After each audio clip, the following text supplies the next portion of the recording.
Friends, अगर आप कोई प्रॉपर्टी परचेज़ कर रहे हैं, कोई भी प्लॉट, कोई ज़मीन, तो आपको कुछ बहुत ही ज़रूरी नियम मैं आपको बताने जा रहा हूँ, जो कि आपको जानने चाहिए।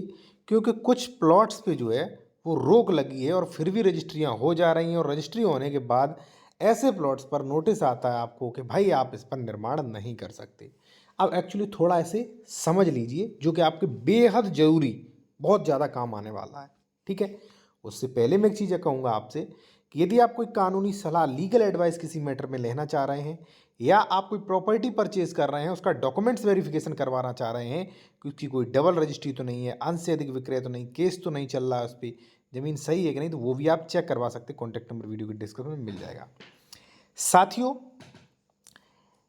देखिए, कुछ ज़मीनों पर बिल्कुल सही है, मान लीजिए मेरी ज़मीन है, बिल्कुल सही है, फिर भी मैं आपको नहीं बेच सकता।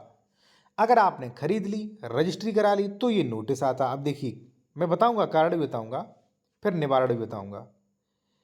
कृपया अपने पत्र दिनांक 8/1/2024 को संदर्भ ग्रहण करना चाहें।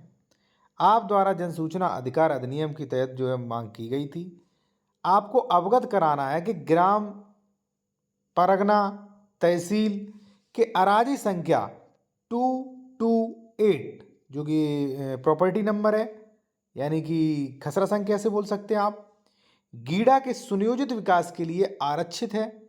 उक्त ग्राम अधिसूचित क्षेत्र के अंतर्गत आता है। अतः किसी क्षेत्र में इस क्षेत्र में किसी भी प्रकार का निर्माण प्रतिबंधित है, यानी कि फुल रिस्ट्रिक्टेड है। ठीक है, अब आप कैसे निर्माण कर लोगे? अब अगर आप निर्माण करते भी हो तो प्रतिबंध लगा है, सरकार उसे अवैध मानेगी, कभी भी गिरा देगी और आपको पैसा भी नहीं मिलेगा। एक्चुअली ये हुआ क्यों और आप क्या ध्यान रखें साथियों? साथियों, एक चीज़ मैं आपको बता दूं, जैसा कि मैंने कहीं पहले ही बताया कि जब आप प्रॉपर्टी खरीद रहे हो तो ये सारी चीज़ें चेक करें।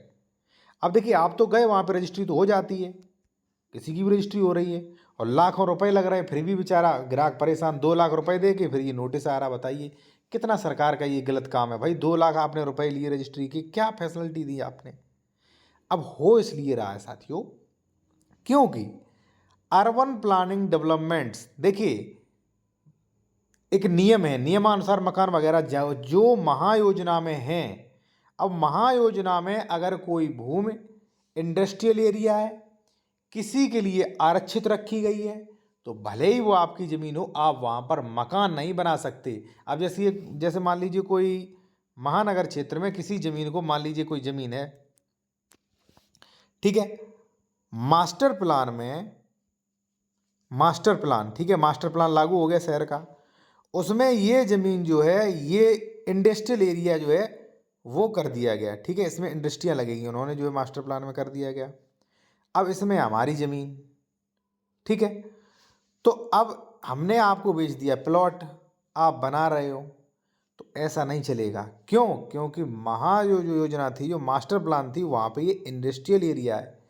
जहाँ पे महायोजना में आवासीय है, आबादी है, लोगों के रहने के लिए जगहें रखी गई हैं, वहाँ पर लेआउट पास करा के आप ज़मीन प्लॉट काटिए तो सही रहेगा।